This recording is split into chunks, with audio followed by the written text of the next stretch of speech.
Hello student welcome back our channel study to M. आज आम पढ़ा पॉलिटिकल साइंस रो 5 mark question answer 5 mark question answer जोड़ा कि आम संभाव्य क्वेश्चन आंसर ये गोटे सब्जेक्ट नुहे मुझे आगुरी कही रखुची ये सबू सब्जेक्ट आम जी सब्जेक्ट पढ़ीचे तार भितरु ये मु संभाव्य क्वेश्चन आंसर गुड़ा नहीं आसी 5 मार्क यापर 2 मार्क 3 मार्क नहीं आसबि जमीक मु पूर्वर आमर एमसीक्यू तुम मान क्लीयर कर सब्जेक्ट भी क्लीयर कर जो मैंने देखी ना जाकि आराम से चैनल देखी नियो और जो मैंने सब्सक्राइब करना चैनल को सब्सक्राइब करके आगू को बढ़िबा।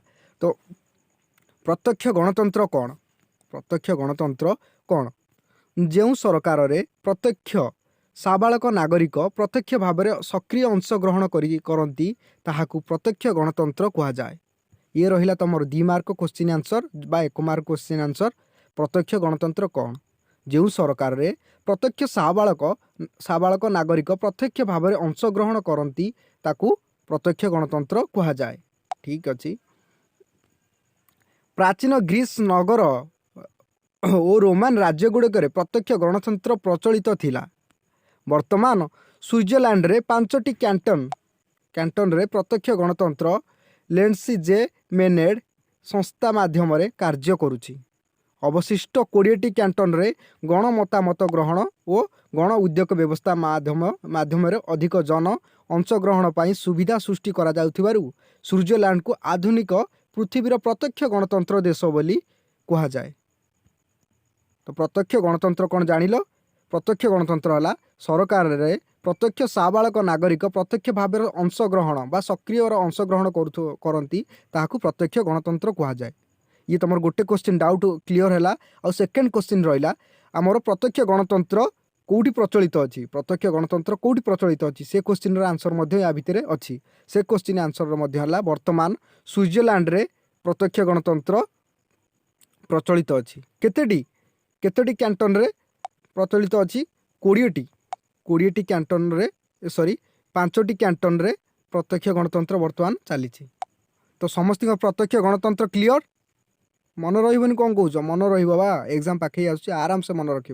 ठीक अच्छे। अच्छा गणतंत्र जनमत उपरे प्रतिष्ठित एक शासन व्यवस्था उक्तिटीर यथार्थ प्रतिपादन कर। कौन है गणतंत्र जनमत उपरे प्रतिष्ठित जोड़ा प्रतिष्ठित अच्छी एक शासन व्यवस्था कौ शासन व्यवस्था जार की उक्ति यथार्थ प्रतिपादन कर। अच्छा आंसर को जीवा। गणतंत्र एपरी एक शासन व्यवस्था जो प्रत्यक्ष लोकंकर शासन क्षेत्र में समान अंश थाए।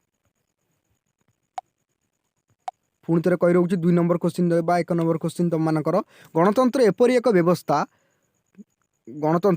एक शासन व्यवस्था जो प्रत्यक्ष लोकंकर शासन क्षेत्र में समान अंश थाए एणु यह जनमत उपरे प्रतिष्ठित एक शासन व्यवस्था अटे।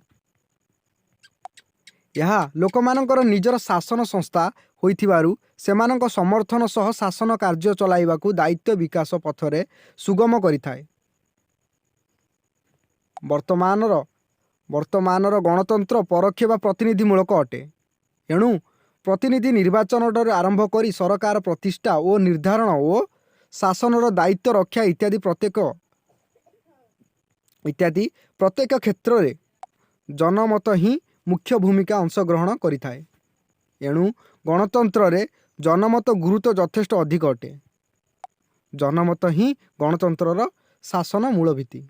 अच्छा वर्तमान आम कौ क्वेश्चन आंसर पाइले? गणतंत्र जनमत पर प्रतिष्ठित एक शासन व्यवस्था कौनटा? जनमत ही गणतंत्र एक शासन मूल भित्ति। ठीक अच्छे।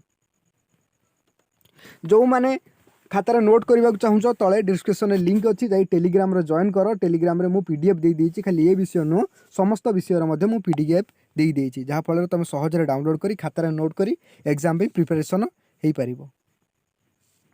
गणतंत्र दुर्बलता बा समालोचना भित्ति बा अपकारिता दर्शाओ। गणतंत्र दुर्बलता और समालोचना भित्ति अपकारिता दर्शाओ। अच्छा आंसर आसीबो गणतंत्र निम्नलिखित अपकारिता बा दुर्गुण गुड़िक यार दुर्बलता को सूचित करिथाए। गणतंत्रर निम्नलिखित अपकारिता बा दुर्गुण गुड़िक यार दुर्बलता को सूचित करिथाए। क यह अयोग्य और अदक्ष लोकंकर शासन व्यवस्था अटे। यह अयोग्य और अदक्ष लोक मानकर शासन व्यवस्था अटे। अच्छा या माने भाविनी जे आमर जमी बर्तमान पॉलिटिक्स चली वर्तमान पॉलिटिक्स चली मूर्ख माने नेता चली जमी सेमती भावी नबनी। ठीक अच्छे सी अलग ये अलग आम नेता मान कथा या कंपेरिजन केवे करनी। ठीक अच्छे आम नेता कारण जो मैंने कहला भाया मेट्रिक निजर साइन भी करना सी आजिकल शासन भार संभाळा लगी पड़े कथा ये कथा केवे कंपेरिजन करनी। ठीक अच्छे गणतंत्र निम्नलिखित अपकारिता बा दुर्गुण गुड़िक यार दुर्बलता सूचित करिथाए। यह अयोग्य और अदक्ष लोकंकर शासन व्यवस्था। यह संख्यार दौरात्म्य और संख्या गरिष्ठतार एकछत्रवाद प्रतिष्ठा करिथाए। ग यह एक व्ययबहुल शासन व्यवस्था होइथिबारु वास्तव में यह धनिक मानक सरकार रूपे परिलिखित होइथाए। कौन होता है ये एथिरे बहुत व्ययबहुल बा अधिक खर्च होता है से यह धनिक मानक सरकार रूपे कौन होता है परिगणित होता है। यह राजनैतिक दल मानकर कुप्रभाव शिकार होता है। यह राजनैतिक दल मानकर कुप्रभाव शिकार होता है।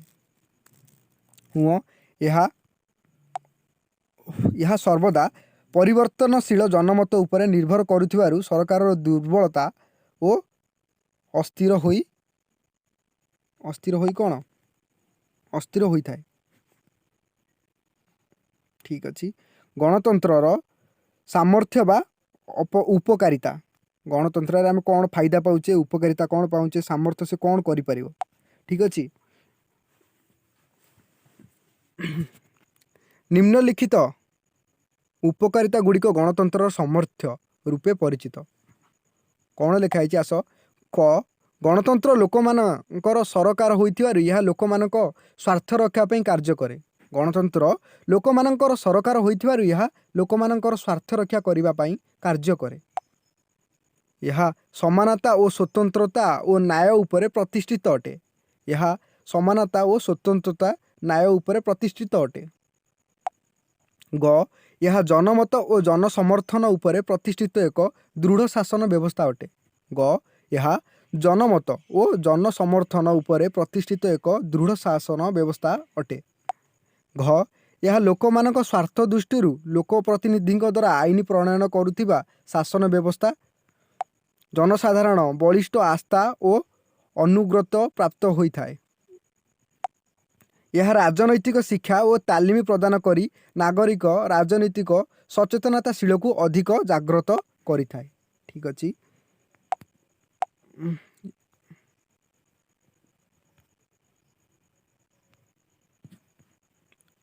यह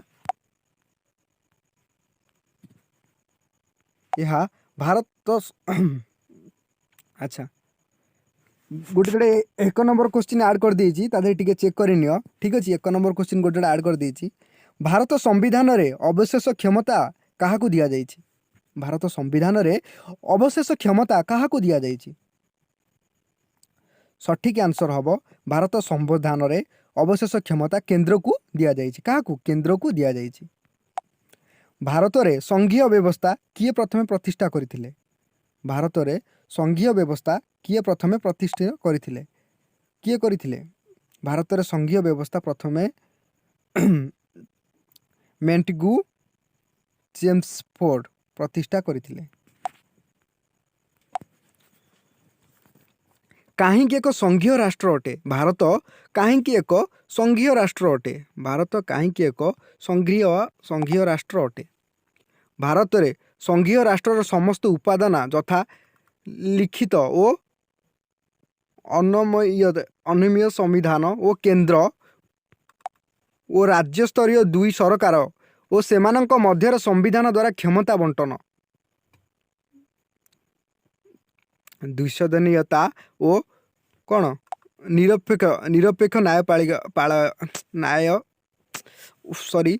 न्यायालय रही। भारत संविधान भारत को क्यों रूप में वर्णना करिछि। भारत संविधान भारत को क्यों रूप में वर्णना करिछि। उत्तर ଭାରତ ସମ୍ବିଧାନ ଭାରତକୁ ଏକ ସଂଘୀୟ ରାଷ୍ଟ୍ର ବା ଐକିକ ରାଷ୍ଟ୍ର ହିସାବରେ ବର୍ଣ୍ଣନା ନ କରି ଏହା ପ୍ରଥମ ଧାରା ରାଜ୍ୟମାନଙ୍କ ଏକ ସମ୍ମେଳନ ରୂପେ ଘୋଷଣା କରିଛି।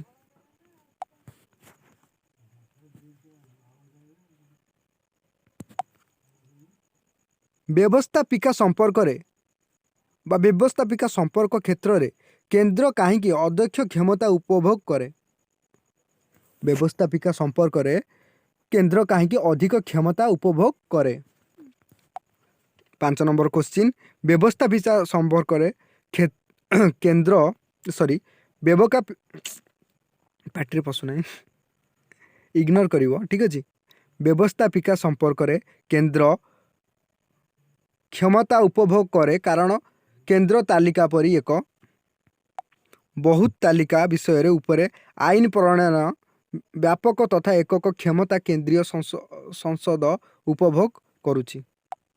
ଜରୁରୀ ପରିସ୍ଥିତିରେ 2 ବା ଅଧିକ ରାଜ୍ୟ ଅନୁରୋଧ ଓ ରାଜ୍ୟସଭାରେ ଗୃହୀତ ପ୍ରସ୍ତାବ ଆଦି ଭିତ୍ତିରେ ରାଜ୍ୟ ତାଲିକାଭୁକ୍ତ ବିଷୟ ଉପରେ କେନ୍ଦ୍ର ଆଇନ କରିଥାଏ। ପୁନଶ୍ଚ ଯୁଗ୍ମ ତାଲିକାଭୁକ୍ତ ବିଷୟରେ ପ୍ରଣୀତ କେନ୍ଦ୍ର ଆଇନ ଓ ରାଜ୍ୟ ମଧ୍ୟରେ ବିବାଦ ଦେଖାଇଲେ କେନ୍ଦ୍ର ଆଇନ ବଳବତ୍ତର ରୁହେ। ଠିକ୍ ଅଛି, ଇଗ୍ନୋର ଟିକେ କର କମ୍ ଆଚ୍ଛା, ଆଜିର ଭିଡ଼ିଓ ଯଦି ପସନ୍ଦ ଆସିଲା ତାହେଲେ ଚ୍ୟାନେଲକୁ ସବସ୍କ୍ରାଇବ୍ କର। ତ ଷ୍ଟୁଡେଣ୍ଟ ଟିକେ ପ୍ରୋବ୍ଲେମ୍ ହେଉଛି ଯେଉଁଥିପାଇଁ କି ମୁଁ ଟିକେ ନର୍ଭସନେସ୍ ହେଇଯାଉଛି। ତ ମୁଁ ଚେଷ୍ଟା କରୁଛି ସେଇଟା ନର୍ଭସନେସ୍ କ୍ଲିୟର କରିବାକୁ। ଯେଉଁମାନେ ବି ଶେଷ ପର୍ଯ୍ୟନ୍ତ ଭିଡ଼ିଓ ଦେଖିଛ ସେମାନଙ୍କୁ ମୋ ତରଫରୁ ଧନ୍ୟବାଦ, ବିଶେଷ ଧନ୍ୟବାଦ।